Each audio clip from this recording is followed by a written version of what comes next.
प्रेमचंद्र के फटे जूते। प्रेमचंद्र का एक चित्र मेरे सामने है। पत्नी के साथ फोटो खिंचा रहे हैं। सर पर किसी मोटे कपड़े की टोपी, कुर्ता और धोती पहने हुए हैं। कनपटी चिपकी है, गालों की हड्डियां उभर आई हैं, पर घनी मूछें चेहरे को भरा भरा बतलाती हैं। पाँव में कैनवस के जूते हैं, जिनके बंद बेतरतीब बंधे हैं। लापरवाही से उपयोग करने पर बंद के सिरों की लोहे की पतली निकल जाती है और छेदों में बंद डालने में परेशानी होती है। तब बंद कैसे भी कस लिए जाते हैं। दाहिने पांव का जूता ठीक है, मगर बाएं जूते में बड़ा छेद हो गया है, जिसमें से उंगली बाहर निकल गई है। मेरी दृष्टि इस जूते पर अटक गई। सोचता हूँ फोटो खिंचवाने की अगर यह पोशाक है तो पहनने की कैसी होगी। नहीं, इस आदमी की अलग अलग पोशाकें नहीं होंगी। इसमें पोशाकें बदलने का गुण ही नहीं है। ये जैसा है वैसा ही फोटो में खिंच जाता है। अब मैं चेहरे की तरफ देखता हूँ। क्या तुम्हें मालूम है मेरे साहित्यिक पुरखे, तुम्हारा जूता फट गया है, उंगली बाहर दिख रही है। तुम्हें इसका जरा भी एहसास नहीं? जरा लज्जा, संकोच या झेप नहीं है? क्या तुम इतना भी नहीं जानते कि धोती को थोड़ा नीचे खींच लेने से उंगली ढक जाती है? मगर फिर भी तुम्हारे चेहरे पर बड़ी लापरवाही, बड़ा विश्वास है। फोटोग्राफर ने जब रेडी प्लीज कहा होगा, तब परंपरा के अनुसार तुमने मुस्कान लाने की कोशिश की होगी। दर्द के गहरे कुएं के तल में कहीं पड़ी मुस्कान को धीरे धीरे खींचकर ऊपर निकाल रहे होंगे कि बीच में ही क्लिक करके फोटोग्राफर ने थैंक यू कह दिया होगा। विचित्र है यह अधूरी मुस्कान। यह मुस्कान नहीं, इसमें उपहास है, व्यंग्य है। ये कैसा आदमी है जो खुद तो फटे जूते पहने फोटो खिंचा रहा है, पर किसी पर हंस भी रहा है। फोटो ही खिंचाना था तो ठीक जूते पहन लेते या ना खिंचवाते। फोटो ना खिंचवाने से क्या बिगड़ता था? ओ, शायद पत्नी का आग्रह रहा हो और तुम अच्छा चल भाई कहकर बैठ गए होंगे। मगर ये कितनी बड़ी ट्रेजेडी है कि आदमी के पास फोटो खिंचाने को भी जूता नहीं। मैं तुम्हारी यह फोटो देखते देखते तुम्हारे क्लेश को अपने भीतर महसूस करके जैसे रो पड़ना चाहता हूँ, मगर तुम्हारी आंखों का ये तीखा दर्द भरा व्यंग्य मुझे एकदम रोक देता है। तुम फोटो का महत्व नहीं समझते। समझते होते तो किसी से फोटो खिंचवाने के लिए जूते मांग लेते। अरे लोग तो मांगे के कोट से वर दिखाई करते हैं और मांगे की मोटर से बारात निकालते हैं। फोटो खिंचवाने के लिए तो बीवी तक मांग ली जाती है। तुमसे जूते नहीं मांगे बनते? हाँ, तुम फोटो का महत्व नहीं समझते। लोग तो इत्र चुपड़ कर फोटो खिंचाते हैं, जैसे कि फोटो में से खुशबू आ जाए। गंदे से गंदे आदमी की फोटो भी खुशबू देती है। टोपी 8 आने में मिल जाती है और जूते उस जमाने में भी 5 रुपए से कम के क्या मिलते होंगे। जूता हमेशा टोपी से कीमती रहा है। अब तो जूते की कीमत और बढ़ गई है और एक जूते पर 2500 टोपियां न्यौछावर है। तुम भी जूते और टोपी के आनुपातिक मूल्य के मारे हुए थे। ये विडंबना मुझे इतनी तीव्रता से पहले कभी नहीं चुभी जितनी आज चुभ रही है जब मैं तुम्हारा फटा जूता देखता हूँ। तुम महान कथाकार, उपन्यास सम्राट, युग प्रवर्तक, ना जाने क्या क्या कहलाते थे, मगर फोटो में तुम्हारा भी जूता फटा हुआ है। मेरा जूता कोई अच्छा नहीं, ऊपर से अच्छा दिखता है। उंगली बाहर नहीं निकलती, पर अंगूठे के नीचे से तला फट गया है। अंगूठा जमीन से घिसता है और पैनी मिट्टी पर कभी रगड़ खाकर लहूलुहान भी हो जाता है। पूरा तला गिर जाएगा, पूरा पंजा छिल जाएगा, मगर उंगली बाहर नहीं दिखेगी।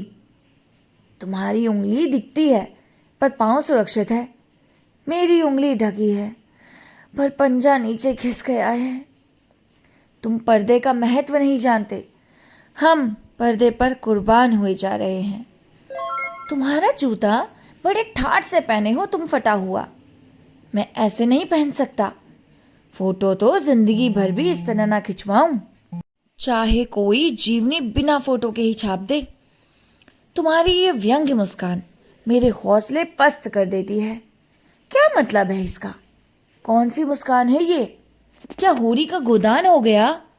पूस की रात में नील गाय हल्कू का खेत चर गई? क्या सुजान भगत का लड़का मर गया क्योंकि डॉक्टर साहब क्लब छोड़कर नहीं आ सकते? नहीं, मुझे लगता है माधो औरत के कफन के चंदे की शराब पी गया, वही मुस्कान मालूम होती है। मैं तुम्हारा जूता फिर देखता हूँ। कैसे फट गया ये? मेरी जनता के लेखक क्या बहुत चक्कर काटते रहे? क्या बनिए के तगादे से बचने के लिए मील 2 मील का चक्कर लगाकर घर लौटते रहे? चक्कर लगाने से जूता फटता नहीं है, घिस जाता है। कुंभन दास का जूता भी फतेहपुर सीकरी आने जाने में घिस गया था। उसे बड़ा पछतावा हुआ। उसने कहा, आवत जात पनहिया घिस गई, बिसरो गयो हरि नाम। और ऐसे बुलाकर देने वालों के लिए कहा था, जिनके देखे दुख उपजत है, तिनको करबो परे सलाम। चलने से जूता घिसता है, फटता नहीं। तो तुम्हारा जूता कैसे फट गया? मुझे लगता है तुम किसी सख्त चीज को ठोकर मारते रहे हो। कोई चीज जो परत पर परत सदियों से जम गई है, उसे शायद तुमने ठोकर मार मार कर अपना जूता फाड़ लिया है। कोई टीला जो रास्ते पर खड़ा हो गया था, उस पर तुमने अपना जूता आजमाया। तुम उसे बचाकर उसके बगल से भी तो निकल सकते थे। टीलों से समझौता भी तो हो सकता था। ओहो, अब सभी नदियां पहाड़ थोड़े ही फोड़ती हैं, कोई रास्ता बदलकर घूमकर भी तो चली जाती हैं। तुम समझौता नहीं कर सकते क्या? तुम्हारी भी वही कमजोरी थी जो होरी को ले डूबी, वही नेम धर्म वाली कमजोरी। नेम धर्म उसकी भी जंजीर थी, मगर तुम जिस तरह मुस्कुरा रहे हो उससे लगता है शायद नेम धर्म तुम्हारा बंधन नहीं था, तुम्हारी मुक्ति थी। तुम्हारी ये पाँव की उंगली मुझे संकेत करती सी लगती है, जैसे तुम घृणित समझते हो। उसकी तरफ हाथ की नहीं, पाँव की उंगली से इशारा करते हो। क्या तुम उसकी तरफ इशारा कर रहे हो जिसे ठोकर मारते मारते तुमने जूता फाड़ लिया? मैं समझता हूँ, तुम्हारी उंगली का इशारा भी समझता हूँ और यह व्यंग्य मुस्कान भी समझता हूँ। तुम मुझ पर या हम सब पर हंस रहे हो, उन पर जो उंगली छुपाए और तलवा घिसाए चल रहे हैं, उन पर जो टीले को बरकरार बाजू से निकाल रहे हैं। तुम कह रहे हो, मैंने तो ठोकर मार मार कर जूता फाड़ लिया, उंगली बाहर निकल आई, पर पाँव बचा रहा, मैं चलता रहा। मगर तुम उंगली को ढांकने की चिंता में तलवों का नाश कर रहे हो। तुम चलोगे कैसे? मैं समझता हूँ, मैं तुम्हारे फटे जूते की बात समझता हूँ, उंगली का इशारा समझता हूँ, तुम्हारी व्यंग्य मुस्कान समझता हूँ।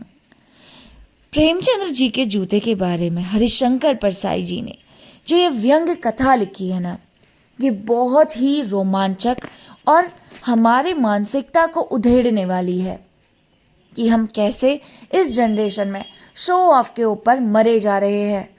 अपने अंदर की आत्मा, अपने अंदर की चीज़ों को छुपाए हुए सिर्फ बाहर की चीज़ों को सुंदर बनाने में लगे हुए हैं। लेकिन प्रेमचंद्र जी हमेशा से अपनी मानसिकता, अपने दिल को साफ रखते थे, चाहे बाहरी आवरण उनका किसी भी प्रकार का हो। इस चैप्टर के माध्यम से हमें बहुत सारी चीज़ें सीखने को मिलती हैं।